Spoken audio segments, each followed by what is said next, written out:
Yang jelas ayyuhal ikhwatu fillah, khusyuk adalah ilmu yang bermanfaat dan sangat disayangkan. Semoga Allah Subhanahu wa taala senantiasa melimpahkan rahmatnya kepada kita. Ini ilmu yang bermanfaat yang pertama kali diangkat dari diri manusia. Makanya kalau orang di akhir zaman jarang yang khusyuk, ibadahnya itu memang wajar. Karena ilmu yang bermanfaat sudah kurang di akhir zaman. Banyak hadis-hadis yang sahih yang menunjukkan demikian. Di antaranya Imam Ibnu Rajab menukil sebuah riwayat yang sahih dari Imam An-Nasai rahimahullah taala dalam sunannya, dan banyak jalurnya hadis ini dan banyak sahabat yang meriwayatkannya dengan sanad-sanad yang dikumpulkan derajatnya kuat, ya. Dari seorang tabi'in yang mulia yang bernama Jubair ibnu Nufair rahimahullah taala, dia meriwayatkan dari sahabat Auf ibnu Malik radhiyallahu taala anhu, anna Rasulullah sallallahu alaihi wasallam nadhara ila samai yauman. Suatu hari Rasulullah sallallahu alaihi wasallam di hadapan para sahabat memandang ke langit. Faqala, kemudian beliau bersabda, hadza awanun yurfa'u fihi ilmu. Inilah waktu diangkatnya ilmu dari diri manusia. Faqala rajulun minal ansari yuqalu lahu Ziyad ibnu Labid. Maka ada salah seorang sahabat dari kalangan Ansar yang namanya Ziyad ibnu Labid radhiyallahu taala anhu mengatakan, "Ya Rasulullah, ayurfa'ul ilmu wa qad uthbita wa wa'athul qulub." Wahai Rasulullah, bagaimana ilmu diangkat?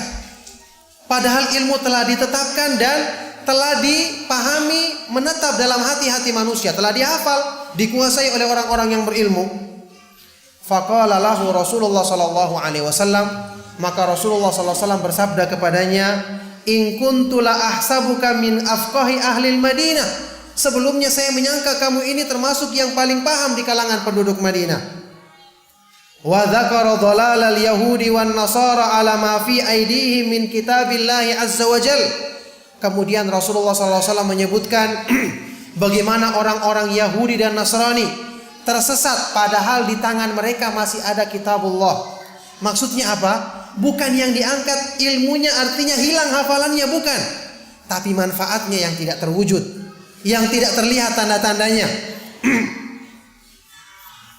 Faqala, kemudian Jubair ibnu Nufair mengatakan, kelanjutan hadis ini, laqitu Shaddad ibni Aus fahaddatsu bi hadithi Auf ibni Malik.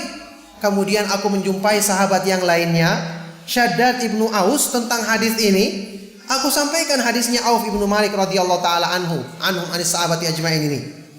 Faqala, maka Shaddad radhiyallahu taala anhu mengatakan, shadaqa Aufun, benarlah ucapannya Auf radhiyallahu taala anhu. Ala ukhbiruka bi awwali dzalika yurfa. Apakah kamu ingin aku beritahukan ilmu yang pertama kali diangkat dari diri manusia? Qultu, maka aku katakan, bala, iya aku mau. Qala, maka beliau radhiyallahu taala anhu mengatakan, al khusyu'u hatta la tara khashi'an. Yang pertama kali diangkat adalah sifat khusyuk, sehingga nantinya kamu tidak akan melihat seorang pun yang khusyuk dalam ibadahnya, dalam salatnya ketika dia salat kepada Allah Subhanahu wa taala. Dalam sebagian riwayat disebutkan, hatta yadkhulur rajulu masjidan jami'an fala yara fiha ahadan khashi'an. Sampai-sampai nantinya di akhir zaman ada orang yang masuk masjid jami', salat berjamaah, salat Jumat, tapi dia tidak mendapati seorang pun yang melaksanakan salat dengan khusyuk. Ini gambaran tentang apa? Bahwa khusyuk adalah ilmu yang bermanfaat yang sangat mahal, apalagi di akhir zaman. Oleh karena itu, ini adalah perkara yang harusnya menjadi motivasi bagi diri kita untuk berusaha mempelajarinya. Yang jelas, al-khusyuk, ikhwani wa akhwati fi din azakumullah, secara bahasa, ya, pengertiannya adalah ma'ruf.